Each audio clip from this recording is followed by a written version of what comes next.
Hi, my name's Becky. I'm here today delivering the Money Works programme at Gosport Fire Station. We've been working with Hampshire Fire and Rescue with their Prince's Trust teams.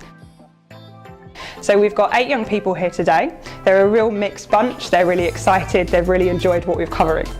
We've been looking at debt, borrowing, how to avoid getting into debt, what bank accounts to use, as well as their individual situations.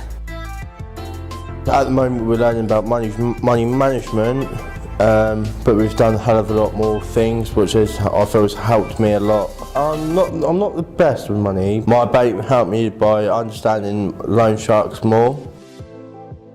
We've discussed benefits, how these young people might progress through their life, and also what happens when they start living independently.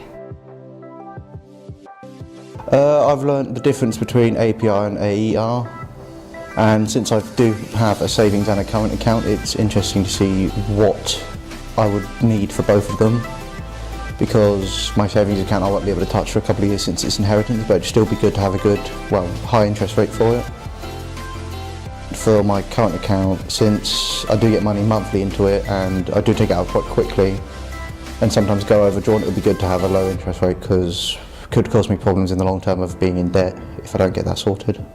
So they've all really enjoyed the session today. They've all been asking lots of questions. They've got a lot out of the session. They've all said they've enjoyed it. They're going to be successful in their independent lives.